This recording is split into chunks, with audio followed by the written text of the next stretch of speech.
It's Maths Masterclass with Leo. Today we are doing functions, second lesson on functions. I'm Leonard. Today we are doing second lesson on functions, and that lesson is based on domain, right?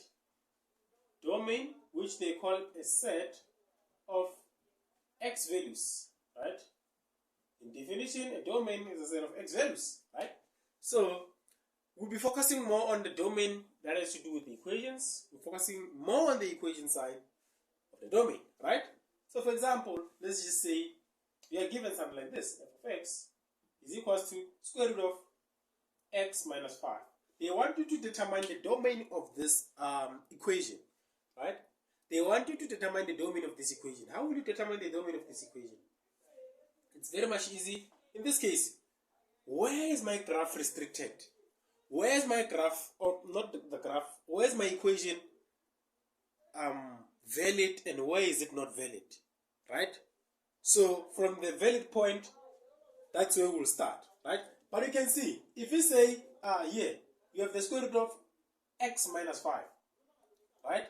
If I say square root of x minus x, it means, if I say the square root of 5 minus 5, for example, 5 minus 5, this gives me square root of 0, which is valid, right? Square root of 0 is 0. Now, if I focus, or if I go more on the negative sides, check what's going to happen. If I say square root of 84 minus 5, what do I get? This will give me square root of negative 9, which it's math error. Math error, right? This gives you math error. So, in that part, in the negative sides, my graph or my equation is not valid, right? That is the first point. In the negative sides, my equation is not valid. Again, if I go below 5, my equation will not be valid as well, right? If I go below 5, my equation will be invalid.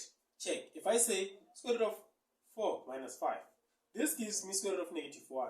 This is math error. This will give you math error. Therefore, your value of x in that case is invalid, right? So, the easiest way most people do, they'll say x minus 5 is equal to 0. Take out this thing, right? Then they'll say x is equal to 5. So x must be 5 and greater. X must start with 5 and greater. X cannot be less than 5, because if x is less than 5, this equation is error. Therefore, in simple equation, you can just say x is greater or equal to 5, right?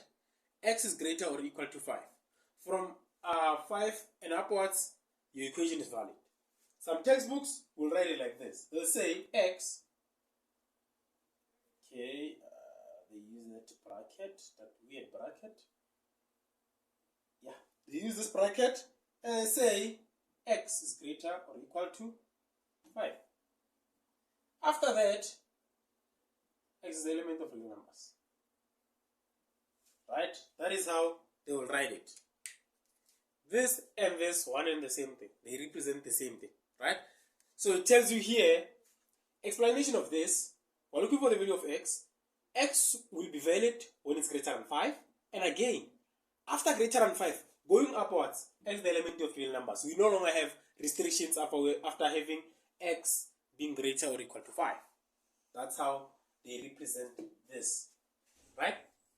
And then, let's check another question.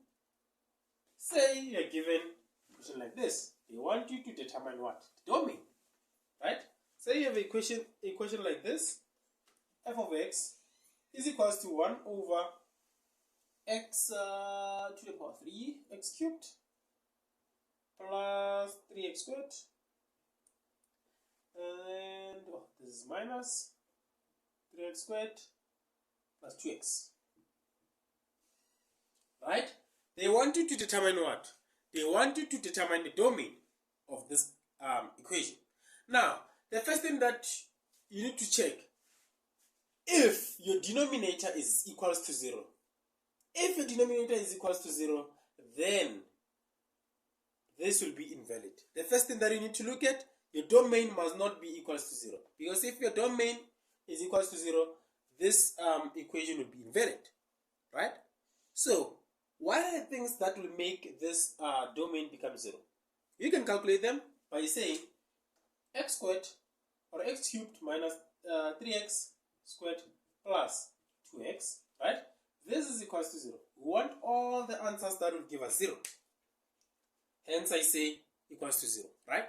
Then x into x squared minus 3x plus 2, this is equals to 0.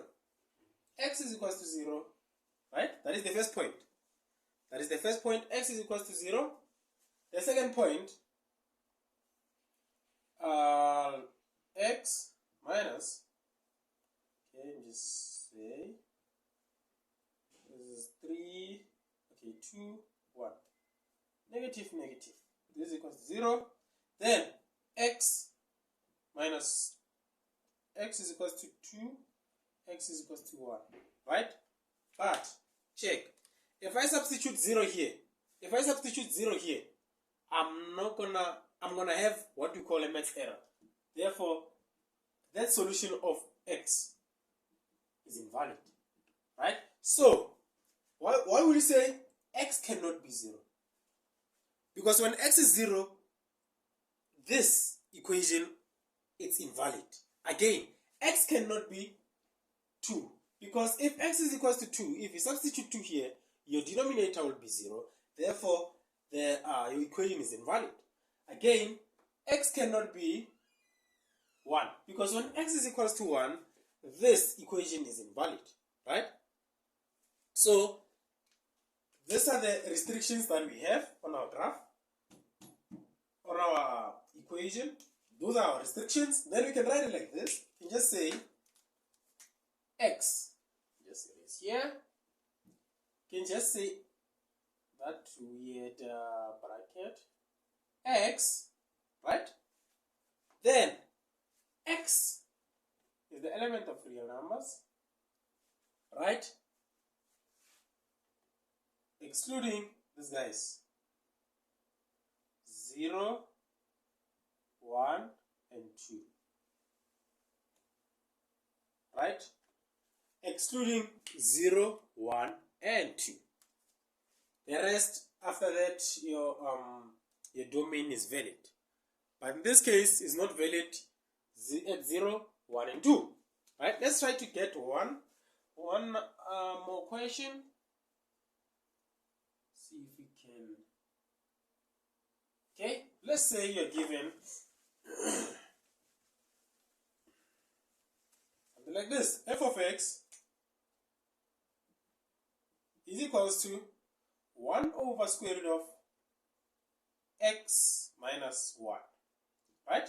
We're given that they want you to determine what? They want you to determine the domain of this equation. How will you do it?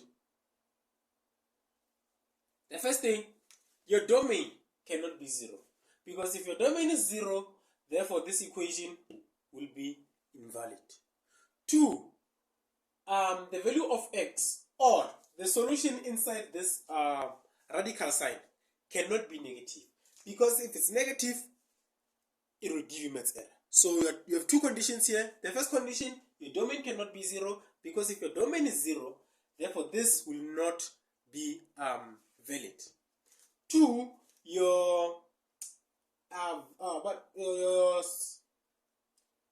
the solution inside this square root must never be negative, because if it's negative, it will also give you math error, right? So now let's check. What can we do? The first thing that we can do is say x minus 1 is equal to 0. That is the first step, right? Then x is equal to 1, right? So if I substitute, check. This is the first thing. If I substitute, let's say 1 over square root of 1 minus 1. What's happening? This is giving me 1 over square root of 0. Then this is like 1 over 0. This is giving me math error. That is giving me math error. So what does that mean? It means this should be greater than what? 1. Not equals to, it should be greater than 1. Because if it's greater than 1, now let's say I substitute 2 here. Say 2 minus 1, right? Square root of 1. This is valid. Even though it will give you decimals, but it's valid, right? So your solution or your domain for this question will be x is greater than 1. Or you can write it like this. X, just use that bracket, then x is greater than 1, then x element of real numbers. Right? That is how you can express your solution. That is how you can express your solution. Let's get to do one more question. Let's check. Okay, let's say you are given square root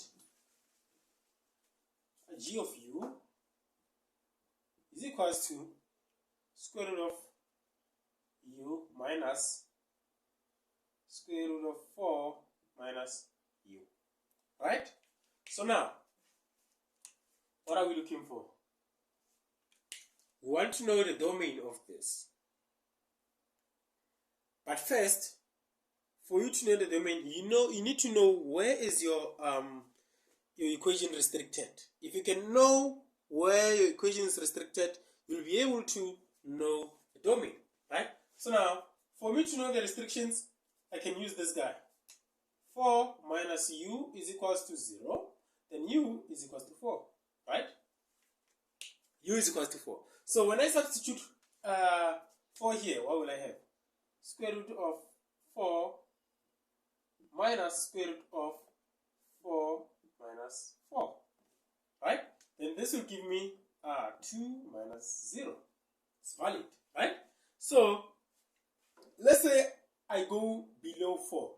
If I go below 4, what's going to happen? So I use 3. Square root of 3 minus square root of 4 minus 3.